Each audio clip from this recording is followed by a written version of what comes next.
Have you persistently felt down for a long time that you literally no longer enjoy those things you normally enjoy? Hi guys, my name is Tega and this is Wholesome Health with Nostega. In this channel, we talk about everything that pertains to your health, whether as it regards to your spiritual life, physical health, social life, or mental health. And so today, I would like us to talk about depression. Do you know that 1 in every 10 adults is being diagnosed with clinical depression? That the shocking thing is 1 out of every 5 at some point in their lives will be diagnosed with depression, and 1 in every 4 adults suffer from addiction. Now 30% of the population actually suffer from one form of mental disorder or the other, and out of those 30%, half of them at some point in their lives will contemplate suicide, and 1 in 10 of them that contemplate suicide actually commit suicide. So you see that this is very intriguing, it's very interesting, and we should talk about it. Do you know that the Bible says in Joel 1 verse 12 that because the pomegranate tree, the apple tree, they no longer produce because they have withered, that the reason why they have been withered is because joy has been taken from the sons of men. Several scriptures in the Bible address the issue of joy and of laughter. Let me define depression to you. Depression is not just sadness, but it's extreme sadness that is persistent for a long time, that it literally affects your daily life.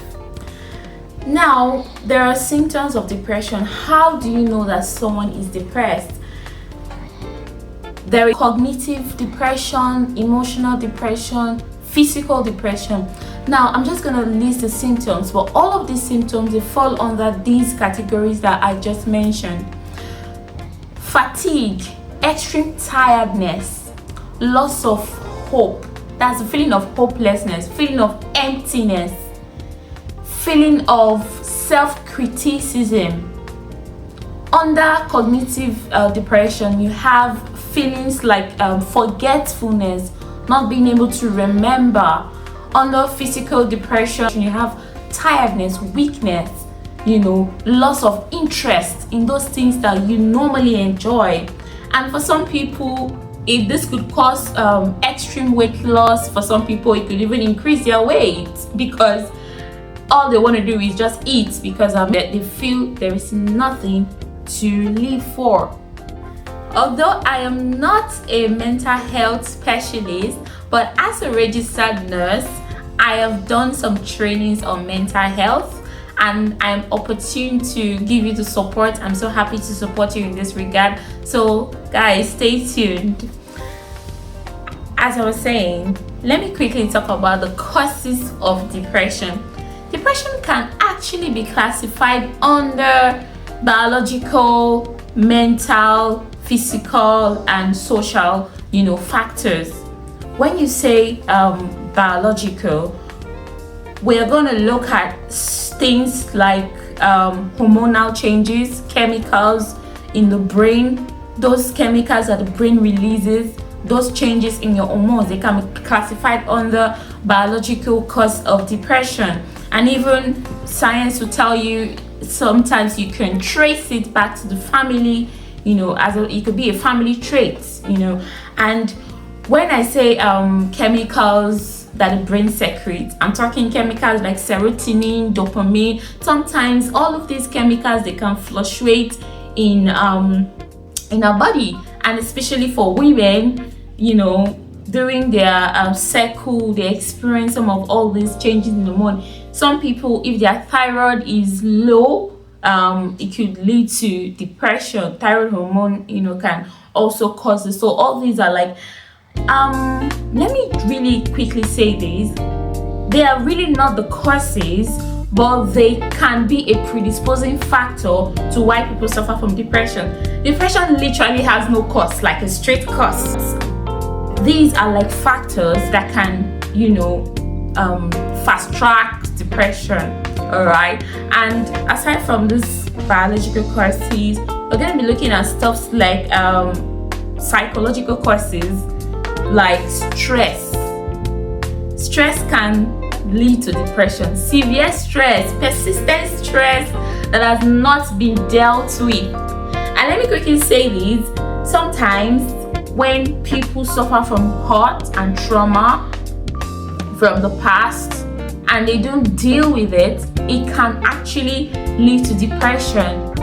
That's why once an event happens, it's okay to talk about it, admit it. Sometimes there's just a suppression syndrome that some of us get caught up in.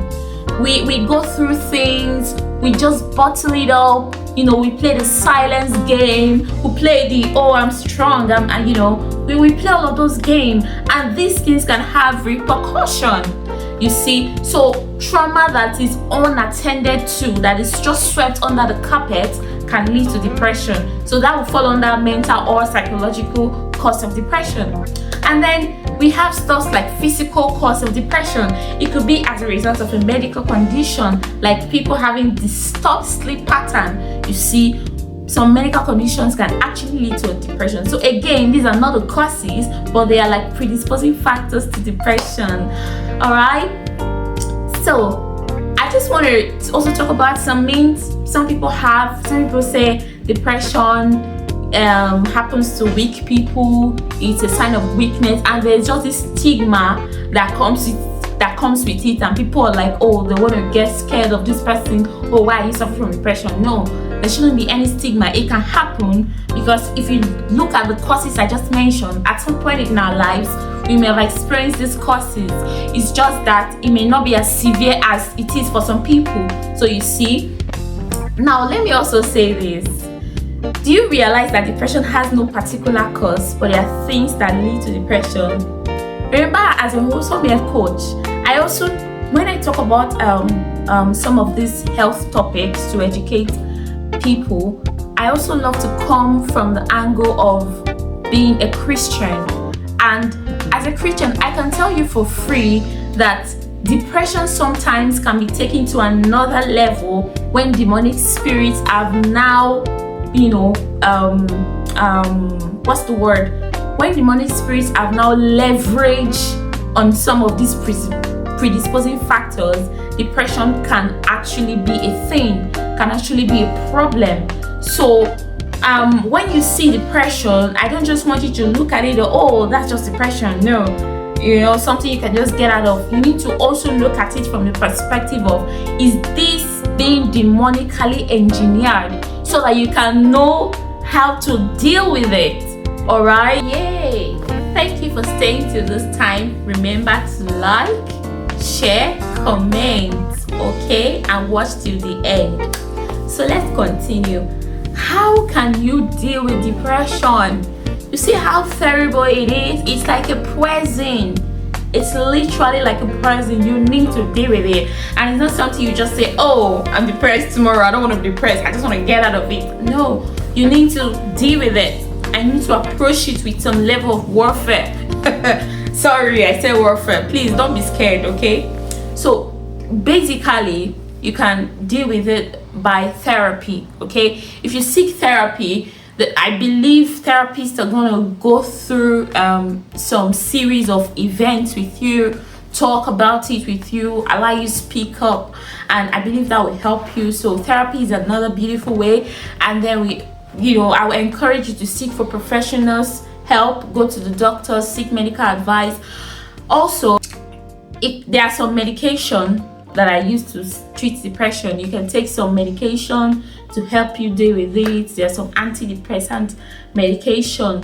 But most importantly, the highlight of this teaching is that I want you to, whenever you notice that you're persistently getting sad, you notice that joy is consistently dried up in you, I want you to cry out. Cry out like blind Bartimaeus that said, Son of David, have mercy on me. Don't bottle it up. Like I told you before, do not play the silence game. Speak up. one of my mentors, my mommy in the Lord, Pastor Vera Robert, will always say, you do not kill a thought with a thought. No, you overcome a negative thought with speakings. So if you're suffering from depression, all of these, they are battles in your soul, they are battles in your mind. What do? You speak up.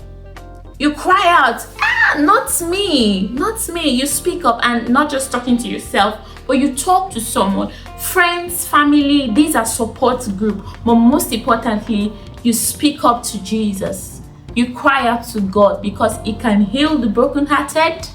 Again, brokenhearted, you see?